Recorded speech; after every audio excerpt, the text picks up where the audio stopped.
Well, hello, my friends. Welcome back to the Formula Podcast with me, your friendly neighborhood host, Trevor Carlson. On the Formula, I share with you my experiences, experiments, and conversations around designing a fulfilling life in whatever form that means for you. This is part 2 of my conversation with my mentor, college advisor, and good friend, Laurie Watje.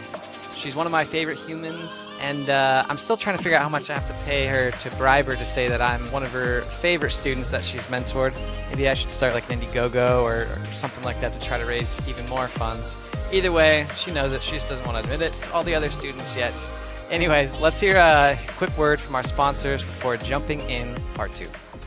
The first sponsor for this episode is Lady Boss. Lady Boss is a women's fitness and health company that really tries to provide as many resources as possible to help women live the healthiest lives possible. So if you want to check out some of their free resources, you can head on over to theformulapodcast.com's sponsored products page and click the link there to head to their website and see what types of different free guides and workout plans, stuff like that they have available for you. Now, our second sponsor for this episode is Liquid Web.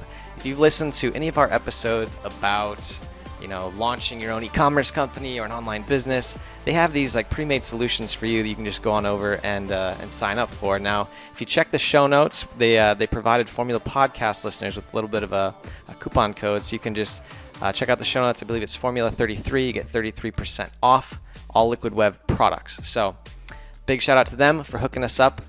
Now, let's get on with the show. So when you first start working with a student and they come to you with an idea or something that they want to work on, what's usually like the first couple steps that you walk them through to help them kind of either figure out if it's a good idea or kind of get them thinking about like how they're going to do it? I really like using the one book, All in Startup, by Diane Kander, which is just kind of that easy read, where the guy goes off to the poker tournament, Yeah. It really helps them understand the importance of customer discovery. A lot of times we hand them that book and say, read it and come back and talk to us after you're done reading it. Yeah. And then they have a pretty good idea like, oh yeah, but it's really what's out there. Yeah. What kind of research have you done? Who else is doing something similar? And really, is there a need? How are you differentiating yourself from what's out there already? Have you talked to the customer? Yeah. I don't care if you think it's a good idea. Do other people think it's a good idea? Are they willing to pay you for that? So really going back to the, customer discovery, value proposition, that type of thing. What problem are you solving? Yeah. I really want them to realize, do you even want to take it to that point yet? Yeah. Is there even a need? So.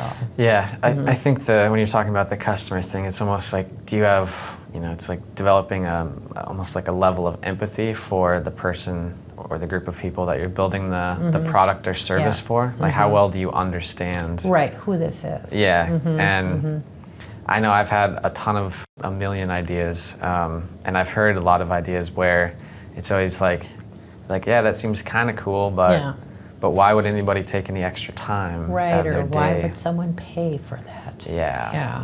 And I think that's kind of important since it's a business. Right.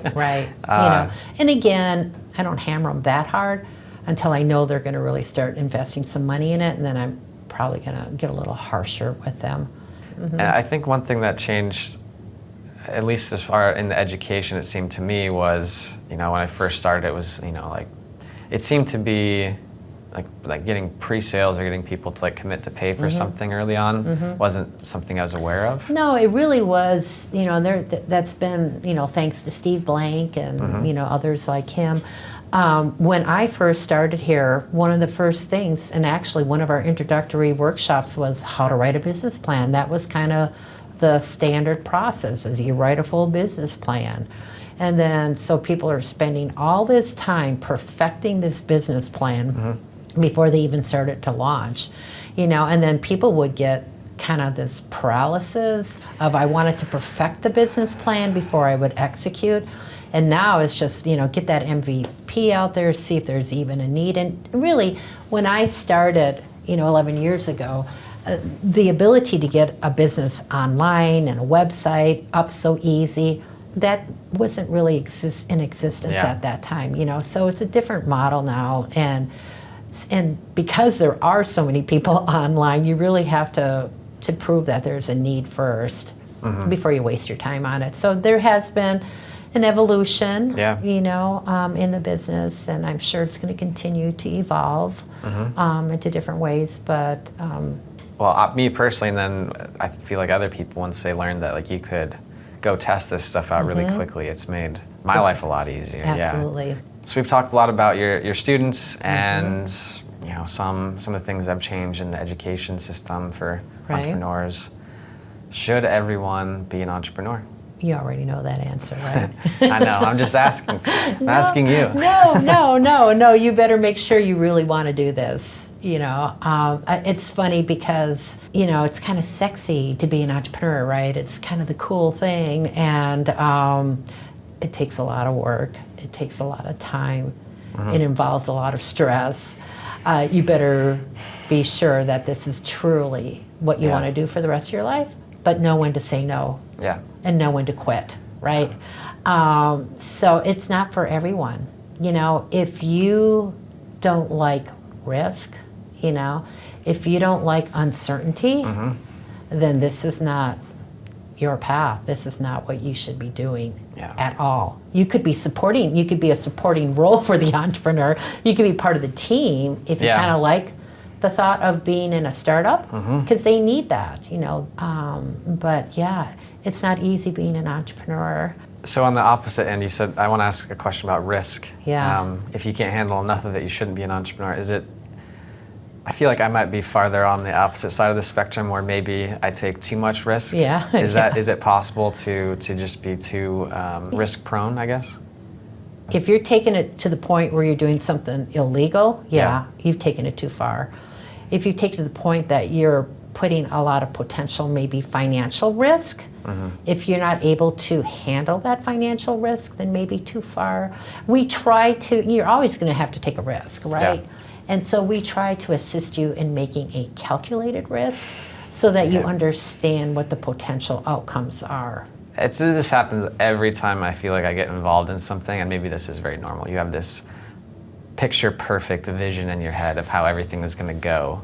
And then I think about, how difficult sometimes it can be. I mean, compared to, I was talking with Steve Shriver in another interview, and he does like rock climbing, and he's gone on expeditions and stuff. He's like, business mistakes compared to a mistake when you're on like the face of a rock. life risk. Yeah. It's like it's not the same, and it's not the same kind of stress, but it's like sometimes it's not all like sunshine and rainbows. No, it isn't. I mean, it's just like anything else. There's challenges and stuff that's difficult. We're gonna have stress. If we didn't have stress, we wouldn't be alive, right? Stress is part of life. Yeah. It's how do you handle stress, and you also have to put it into perspective, and say what's the worst thing that could happen. Yeah. And if I can handle that, then I'm okay. I've heard that many times. They're like, what's the worst that can happen? Yeah. But when you haven't really had a lot of bad stuff happen, and then you're going through it, it's really hard to put it into perspective. It is. Until you go through it, and then you're like, well, it's not as bad as that thing. Yeah. Well, you know what? I think hard. The important thing is if you're going to do it, I think it's important to have a team of support. You need to have that person you can go to and just walk in and shut the door and just break down and say, oh my God. You know what I mean? You need to have that safe zone that you can go to. And if it happens to be us, fine. It doesn't have to be us. But you need to have someone that you can go to that can walk this walk with you. Yeah. Because you can't do it alone. Yeah. That's for sure. All right, Laurie, we've talked about a lot of stuff, kind of rehashed some memories, maybe talking about me crying a little too much in your office. At least now I know I'm not the only one. No, you're not. And You're not. We covered. I won't name names. It's okay. Yeah. I've already thrown myself under the bus. Yeah. So we talked about getting started, how you ended up here, how you're kind of the mom and the shepherd for all the young students coming to you and I that want to be business owners. Oh, life coach. Life coach. Life coach. Yeah, you're their life coach. And risk, the different traits of successful entrepreneurs, and I know I owe you a big thank you personally, because you've I don't know. I don't know where I would have been as a, I mean, I think you were the one that recommended the 4-hour work week for me, and now I'm kind of doing that thing. Yeah. And I know, I was thinking of that when we were talking. Yeah. And, I think about the guidance you gave me, and I don't know, I'm very appreciative, and I'm sure all the other students would say the same that came through. So thank you. Well, thank you for allowing me to be a part of your life. Yeah. I feel as grateful on my end to have played that small part. Yeah. So It wasn't a small part. But Yeah. last question before I start crying again. Yeah, I know. So if you think back to the first day, one of your students walked into your office. Yeah. And you think about where they are now. What's one piece of advice that you would give them? Yeah. Don't be afraid to be yourself and be true to yourself.